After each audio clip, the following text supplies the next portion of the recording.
ಓಂ ಶ್ರೀ ಗುರುಭ್ಯೋ ನಮಃ. ಎಲ್ರಿಗೂ ನಮಸ್ಕಾರಗಳು. ಇವತ್ತಿಂದ ವಿಷ್ಣು ಸಹಸ್ರನಾಮದ 1000 ನಾಮದ ಅರ್ಥ ತಿಳ್ಕೊಳ್ತಾ ಹೋಗೋಣ. ಅಂದ್ರೆ ಇಷ್ಟು ದಿನ ನಾವು ನೋಡಿದ್ದು ವಿಷ್ಣು ಸಹಸ್ರನಾಮದ ಧ್ಯಾನ ಶ್ಲೋಕ ಮತ್ತು ಅದರ ಅರ್ಥ. ಇವತ್ತಿಂದ 1000 ನಾಮದ ಅರ್ಥನ ತಿಳ್ಕೊಳ್ತಾ ಹೋಗೋಣ. ಓಂ ವಿಶ್ವಂ ವಿಷ್ಣುರ್ವಷಟ್ಕಾರೋ ಭೂತ ಭವ್ಯ ಭವತ್ ಪ್ರಭುಃ ಭೂತ ಕೃದ್ಭೂತ ಮೃದ್ಭಾವೋ ಭೂತಾತ್ಮ ಭೂತ ಭಾವನಃ ಭೂತಾತ್ಮ ಪರಮಾತ್ಮ ಚ ಮುಕ್ತಾನಾಂ ಪರಮಾಗತಿಃ ಅವ್ಯಯ ಪುರುಷ ಸಾಕ್ಷಿ ಕ್ಷೇತ್ರಜ್ಞೋಕ್ಷರ ಏವ ಚ. ಇನ್ನಿದ್ರ ಅರ್ಥ, ಓಂ ವಿಶ್ವಂ ಅಂದ್ರೆ ವಿಶ್ವವೇ ಆಗಿರುವವನು, ಈ ಇಡೀ ಬ್ರಹ್ಮಾಂಡವೇ ಅವನ ಸ್ವರೂಪ, ಸೃಷ್ಟಿಯಾಗಿ ಪೋಷಣೆಯಾಗಿ ಮತ್ತು ಕೊನೆಗೆ ಲೀನವಾಗುವ ಎಲ್ಲವೂ ಅವನಿಂದಲೇ. ವಿಷ್ಣು ಎಂದರೆ ವ್ಯಾಪಿಸಿರುವವನು, ಎಲ್ಲೆಲ್ಲಿಯೂ ತುಂಬಿರುವ, ಪ್ರತಿಯೊಂದು ಕಣದಲ್ಲಿಯೂ ನೆಲೆಸಿರುವ ಪರಮಾತ್ಮ. ವಷಟ್ಕಾರೋ ನಿಯಂತ್ರಿಸುವವನು. ವಷಟ್ ಎಂದರೆ ಯಜ್ಞಗಳಲ್ಲಿ ದೇವತೆಗಳಿಗೆ ಅರ್ಪಣೆಯನ್ನು ಮಾಡುವಾಗ ಉಚ್ಚರಿಸುವ ಒಂದು ಮಂತ್ರ. ಆ ಯಜ್ಞಗಳನ್ನು ಸ್ವೀಕರಿಸುವವನು ಅವನೇ ಮತ್ತು ಅದರಲ್ಲಿ ದೊರಕುವ ಫಲವನ್ನು ನಿಯಂತ್ರಿಸುವವನು ಅಂದ್ರೆ ನೀಡುವವನು ಅವನೇ ಅಂತ. ಇನ್ನು ಭೂತ ಭವ್ಯ, ಭೂತಕಾಲ ಮತ್ತು ಭವಿಷ್ಯತ್ತಾಗಿ ಇರುವವನು. ಅಂದ್ರೆ ಭೂತ ಅಂದ್ರೆ ಪಾಸ್ಟ್, ಭವ್ಯ ಅಂದ್ರೆ ಫ್ಯೂಚರ್. ಇದರ ಪೂರ್ತಿ ಅರ್ಥ ಭೂತ, ವರ್ತಮಾನ ಮತ್ತು ಭವಿಷ್ಯತ್ತಿನ ಸ್ವರೂಪವೇ ಇವನು, ಅಂದ್ರೆ ಅವುಗಳಿಗೆ ಆಧಾರವಾಗಿರುವವನು. ಭವತ್ ಪ್ರಭು, ಭವತ್ ಅಂದ್ರೆ ಅಸ್ತಿತ್ವದಲ್ಲಿರುವ ಎಲ್ಲಾ ಜೀವಿಗಳ ಏಕೈಕ ಒಡೆಯ.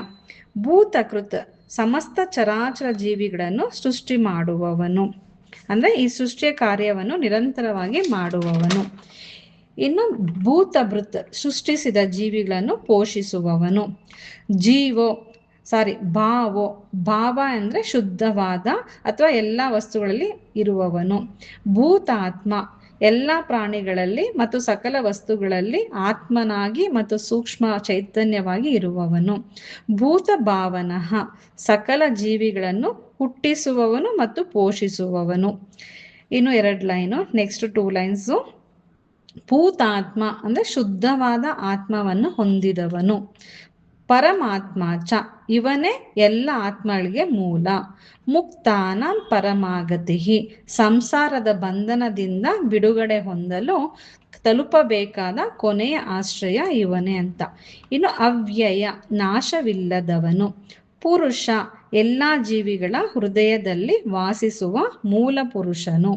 ಸಾಕ್ಷಿ ಜಗತ್ತಿನಲ್ಲಿ ನಡೆಯುವ ಎಲ್ಲವನ್ನು ನೋಡುತ್ತಿರುವ ಸಾಕ್ಷಿಭೂತನು. ಅಂದ್ರೆ ಒಳ್ಳೆಯ ಮತ್ತು ಕೆಟ್ಟ ಕರ್ಮಗಳು ನಾವೇನೆಲ್ಲ ಮಾಡ್ತೀವಿ ಅದನ್ನ ಯಾರು ನೋಡಿಲ್ಲ ಅನ್ಕೊಳ್ತೀವಿ, ಅದೇ ಆ ಭಗವಂತ ನೋಡ್ತಾ ಇರ್ತಾನೆ, ಅವನೇ ಸಾಕ್ಷಿ ರೂಪವಾಗಿ ನೋಡ್ತಿರ್ತಾನೆ.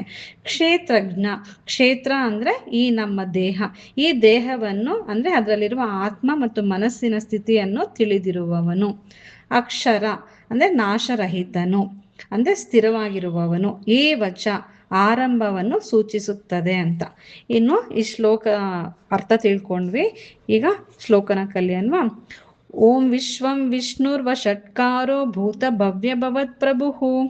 ಓಂ ವಿಶ್ವಂ ಓಂ ವಿಶ್ವಂ ಓಂ ವಿಶ್ವಂ ವಿಷ್ಣುರ್ ವಿಷ್ಣುರ್ ವಿಷ್ಣುರ್ ವಷಟ್ಕಾರೋ ವಷಟ್ಕಾರೋ ವಷಟ್ಕಾರೋ ಭೂತ ಭವ್ಯ ಭೂತ ಭವ್ಯ ಭೂತ ಭವ್ಯ ಭವತ್ ಪ್ರಭುಃ ಭವತ್ ಪ್ರಭುಃ ಭವತ್ ಪ್ರಭುಃ.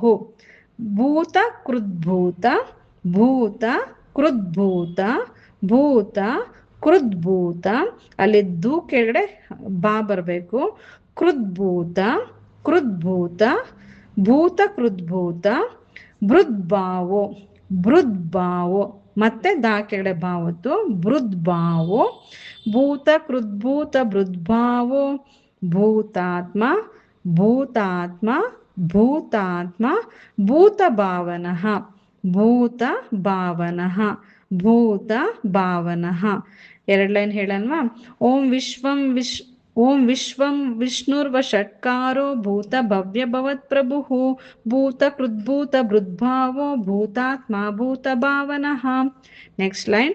ಭೂತಾತ್ಮ ಭೂತಾತ್ಮ ಭೂತಾತ್ಮ ಪರಮಾತ್ಮ ಚ ಪರಮಾತ್ಮ ಚ ಪರಮಾತ್ಮ ಚ ಮುಕ್ತಾನಾಂ, ಇಲ್ಲಿ ಕಾ ಕೆಳಗಡೆ ತಾವತ್ತು ಮುಕ್ತಾನಾಂ ಮುಕ್ತಾನಾಂ ಪರಮಾಗತಿ ಪರಮಾಗತಿ ಪರಮಾಗತಿ. ನೆಕ್ಸ್ಟ್ ಲೈನ್ ಅವ್ಯಯ ಅವ್ಯಯ ಅವ್ಯಯ ವಾಕ್ಯಗಳೇ ಯಾವತ್ತು ಅವ್ಯಯ ಪುರುಷ ಸಾಕ್ಷಿ ಪುರುಷ ಸಾಕ್ಷಿ ಪುರುಷ ಸಾಕ್ಷಿ ಅವ್ಯಯ ಪುರುಷ ಸಾಕ್ಷಿ ಕ್ಷೇತ್ರಜ್ಞೋಕ್ಷರ ಕ್ಷೇತ್ರ ಕ್ಷೇತ್ರ ಕ್ಷೇತ್ರ ಜ್ಞೋಕ್ಷರ ಜ್ಞೋಕ್ಷರ ಜ್ಞೋಕ್ಷರ ಏವಚ ಏವಚ ಏವಚ ಇನ್ನೆರಡು ಲೈನು ಭೂತಾತ್ಮ ಪರಮಾತ್ಮ ಚ ಮುಕ್ತಾನಾಂ ಪರಮಾಗತಿ ಅವ್ಯಯ ಪುರುಷ ಸಾಕ್ಷಿ ಕ್ಷೇತ್ರ ಜ್ಞೋಕ್ಷರ ಏವ ಚ ನಾಲ್ಕು ಲೈನು ಓಂ ವಿಶ್ವಂ ವಿಷ್ಣುರ್ವಷಟ್ಕಾರೋ ಭೂತ ಭವ್ಯ ಭವತ್ ಪ್ರಭು ಭೂತ ಕೃದ್ಭೂತ ಬೃದ್ಭಾವೋ ಭೂತಾತ್ಮ ಭೂತ ಭಾವನಃ ಭೂತಾತ್ಮ ಪರಮಾತ್ಮ ಚ ಮುಕ್ತಾನಾಂ ಪರಮಾಗತಿ ಅವ್ಯಯ ಪುರುಷ ಸಾಕ್ಷಿ ಕ್ಷೇತ್ರ ಜ್ಞೋಕ್ಷರ ಏವ ಚ. ಇನ್ನಿಷ್ಟು ಪ್ರಾಕ್ಟೀಸ್ ಮಾಡಿ, ಗೊತ್ತಾಗ್ಲಿಲ್ಲ ಅಂದರೆ ಮೆಸೇಜ್ ಮಾಡಿ, ಖಂಡಿತ ಹೇಳ್ಕೊಡ್ತೀನಿ. ಸರ್ವಂ ಶ್ರೀ ಕೃಷ್ಣಾರ್ಪಣಮಸ್ತು. ಸರ್ವೇ ಜನ ಸುಖಿನೋ ಭವಂತು.